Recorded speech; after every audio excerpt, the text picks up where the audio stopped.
Hello everyone, welcome back to zero YouTube channel. This is Shivani Keswani और finally आपके लिए SBI clerk की mains की स्ट्रैटेजी मैं आपके लिए ले आई हूँ। कितने नंबर ऑफ़ क्वेश्चंस करने हैं, क्या क्या पढ़ना है, सब कुछ इस वीडियो में बताऊँगी मैं आपको।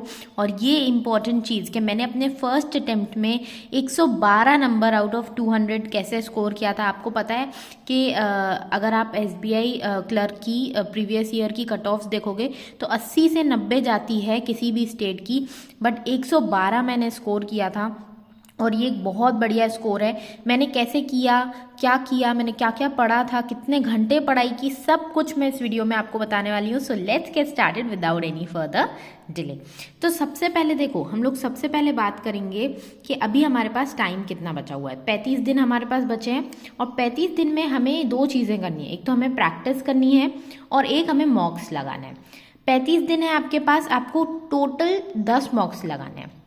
ठीक है, कोई भी आपने जो भी मॉक परचेज किया होगा उसमें 10 तो मिले ही मिले होंगे, है ना, 15 भी मिले होंगे, किसी में ज़्यादा भी। बट आप मेरा ये बोलना है कि आप सिर्फ 10 लगाओ, 10 से ज़्यादा मत लगाओ। क्योंकि देखो, मॉक्स जो होते हैं ना, मेंस लेवल के अगर आप मॉक्स देखोगे तो कोई भी मॉक टेस्ट की जो कंपनीज हैं, कोई भी मेंस लेवल का मॉक टेस्ट एग्जैक्ट नहीं प्रोवाइड कर पाती हैं। प्रीलिम्स में कहीं ना कहीं मैच होता है, बट मेंस में बहुत दूर दूर तक भी नहीं मिलता। अगर आप देखना मॉक्स लगा के जाओगे, आपको एक्चुअल एग्जाम में ये फीलिंग ही नहीं आएगी कि ये एक्चुअल लेवल है, बहुत ही अलग टाइप का लेवल आता है। ठीक है, तो यहाँ पे आपको सबसे पहली चीज़ तो हर तीसरे दिन पे मॉक लगाना है। उसके नेक्स्ट डे उसका एनालिसिस करना है। एनालिसिस में आपको अपने स्ट्रॉन्ग और वीक एरियाज को पता लगाना है। वीक एरियाज का आपको क्या करना है, एक वीडियो देखना है, ठीक है, और फिर उस पर प्रैक्टिस करनी है। समझ में आई बात? तो मतलब आप अपने मॉक्स के बेसिस पे अपने स्ट्रॉन्ग और वीक एरियाज को बहुत आराम से निकाल के और उसको प्रैक्टिस करते जाना है और धीरे धीरे करके आपके वीक एरियाज खत्म हो जाएंगे। ठीक है, तो ये तो हो गया आपका मॉक्स का पूरा स्ट्रैटेजी। अब आ जाते हैं सब्जेक्ट वाइज स्ट्रैटेजी पे। तो सबसे पहले बात करेंगे क्वांट्स की। क्वांट्स में आपको पता है 50 नंबर के क्वेश्चंस आने वाले हैं, 50 नंबर ही होने वाले हैं। अब इसमें कौन कौन से क्वेश्चंस आते हैं?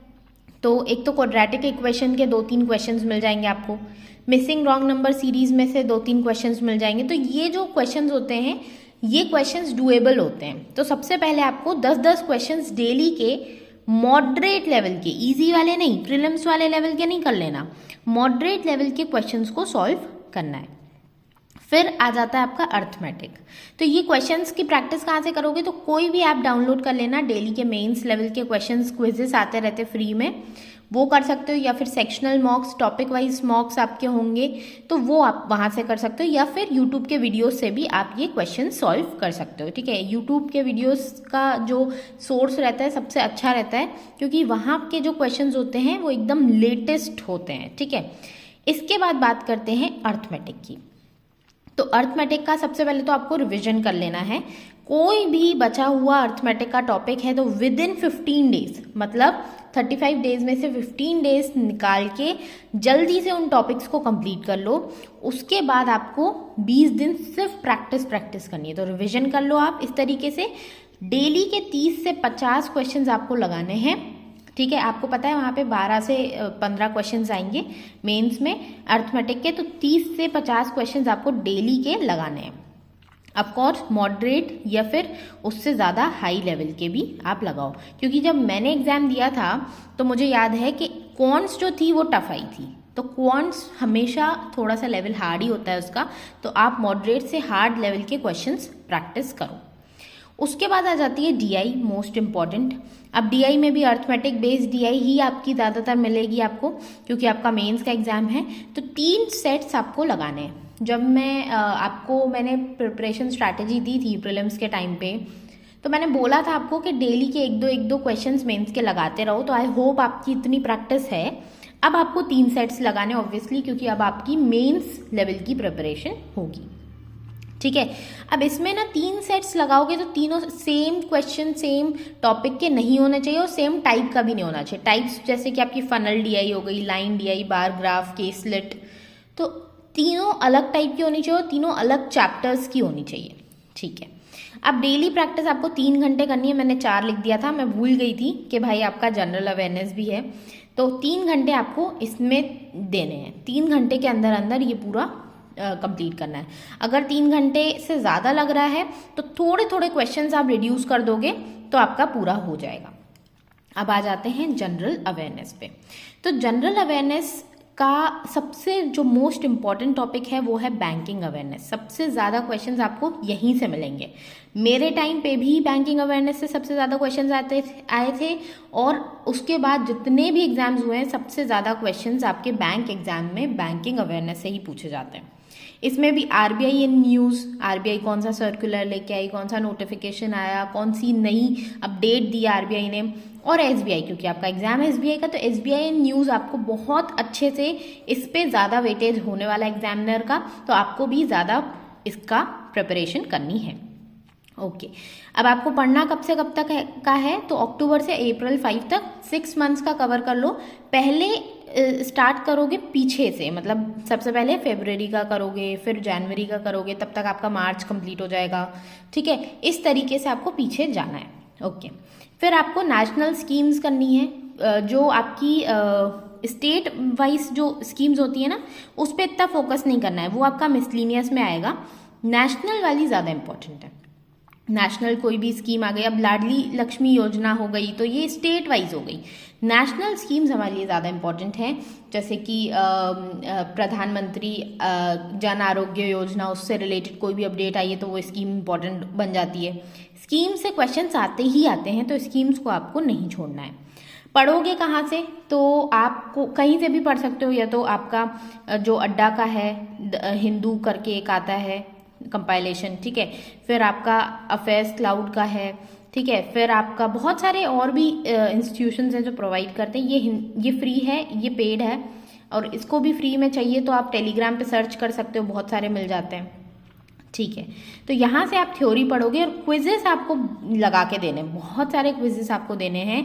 आप सारे ऐप्स डाउनलोड कर लो, जितने भी ऐप्स हैं मार्केट में मॉक्स वाले, सब पे फ्री क्विजेस अवेलेबल हैं, फ्री वाले आपको देने ही देने हैं। ठीक है, क्योंकि आप सिर्फ थ्योरी पढ़ के चले जाओगे ना तो वहाँ पे कुछ याद ही नहीं आएगा, रिटेंशन 0 हो जाएगा आपका। रिटेंशन आप तभी इंक्रीज कर सकते हो जब आपने क्विजेस लगाए हैं। ठीक है, डेली का 2.5 घंटा आपको इसको देना है, 2 घंटे आप थ्योरी पढ़ो, आधे घंटे क्विज दो, मोर देन इनफ है। ठीक है, क्लियर है। अब बात कर लेते हैं आपके रीजनिंग की। रीजनिंग जो सबसे ज़्यादा वेटेज वाला है, हाईएस्ट वेटेज आपका रीजनिंग का है। 50 क्वेश्चन है 60 नंबर के। अब यहाँ पे ना क्वेश्चंस का वेटेज तो ज़्यादा है ही, बल्कि यहाँ पे आप ये बहुत स्कोरिंग भी होता है। रीजनिंग स्कोरिंग है, डेफिनेटली स्कोरिंग है, क्योंकि ये उतना टफ नहीं आता जितना आपका क्वांट्स का लेवल हार्ड होता है, उतना रीजनिंग का नहीं होता है ज़्यादातर। अब इस बार आ जाए तो बात अलग है, लेकिन ज़्यादातर ये थोड़ा मॉडरेट लेवल का होता है और डुएबल भी क्वेश्चंस बहुत सारे मिल जाते हैं। सबसे पहले तो पजल्स एंड सिटिंग अरेंजमेंट, लेकिन आपने इनके जो क्वेश्चन सॉल्व तो करोगे, पर जब भी आप मॉक दोगे तब आप इसके क्वेश्चंस आखिरी में सॉल्व करोगे, क्योंकि ये बहुत ही अनसर्टेन टाइप का टॉपिक होता है। कोई भी पजल आपने गलत बना दिया और आप फंस गए तो आपके बाकी का एग्जाम आपने वाट लग जाएगी। ठीक है, इसलिए इसके क्वेश्चंस आप लास्ट में करोगे। सबसे पहले मिसलिनियस के क्वेश्चन सॉल्व करोगे। ब्लड रिलेशन पे भी अगर पजल मिल जाती है, आप कॉन्फिडेंट हो तो ही ब्लड रिलेशन की पजल को टच करना। मैंने देखा है बहुत सारे स्टूडेंट्स गलत फंस जाते हैं। मतलब इवन आरबीआई ग्रेड बी के एग्जाम में भी एक ब्लड रिलेशन की क्विज आई थी, मतलब एक पजल आया था, और उसमें जो लोग फंस गए थे उनका एग्जाम क्लियर नहीं हुआ, क्योंकि बहुत सारा टाइम वेस्ट हो जाता है। तो जब तक आप इस पे अच्छा खासा आपका कॉन्फिडेंस नहीं है, तब तक आप ये वाली पजल नहीं उठाओगे। ओके, फिर आपका डायरेक्शन डिस्टेंस भी आता है। ठीक है, इनइक्वालिटी आता है, सिलॉग्स आते हैं, डेटा सफिशिएंसी, ये सब इन्वर्स ही आता है। ठीक है, इनइक्वालिटी, सिलॉग्स, ये सब इन्वर्स वाले मिलते हैं, तो इनकी प्रैक्टिस करो आप। 10 क्वेश्चंस हर टॉपिक के आप करो, और भी कई सारे टॉपिक्स हैं, अल्फा न्यूमेरिक है। ठीक है, क्योंकि आपके 50 क्वेश्चंस हैं तो क्वेश्चंस तो बहुत सारे मिलेंगे आपको, तो 10 क्वेश्चंस हर टॉपिक के आप करो। और इस पजल और सिटिंग अरेंजमेंट में आप 3 क्वेश्चन के सेट करो। इसमें भी आपको वैरायटी लेनी है। ठीक है, कोई आपको अलग टाइप का पजल उठाना है, सेम टाइप के पजल्स नहीं उठाने। ठीक है, फिर आ जाता है आपका एक most scoring topic in reasoning, जो कि है आपका क्रिटिकल रीजनिंग। क्रिटिकल रीजनिंग से बहुत बच्चे डरते हैं कि यार पता नहीं कैसे होगा, पर मेरी बात मानो, क्रिटिकल रीजनिंग से आसान इस पूरे एग्जाम में कुछ भी नहीं है। तो क्रिटिकल रीजनिंग एक बहुत ही स्कोरिंग टॉपिक रहता है। अब इसको करना कैसे है, तो आप अगर मेरी बात मान के, मतलब अगर आप शुरू से मुझे फॉलो कर रहे हो, तो मैंने हमेशा आपको बोला है कि एडिटोरियल रीडिंग करनी है। अगर आपने एडिटोरियल रीडिंग अच्छी खासी की है और आप कंटिन्यू कर रहे हो, तो आपको ये जो टॉपिक्स है ना, ये टॉपिक में क्वेश्चंस बहुत इजी लगेंगे, आपको आराम से बनेंगे। तो डेली के 10 क्वेश्चंस आप प्रैक्टिस करो, उससे ज़्यादा रिक्वायर्ड नहीं है, आप आराम से क्वेश्चंस बना पाओगे। फिर आ जाता है इनपुट आउटपुट। ये भी एक अच्छा खासा स्कोरिंग टॉपिक है अगर आपने अल्टीमेटली उसका जो पैटर्न है वो अनलॉक कर लिया तो, वरना तो ये भी आपका टाइम खाएगा।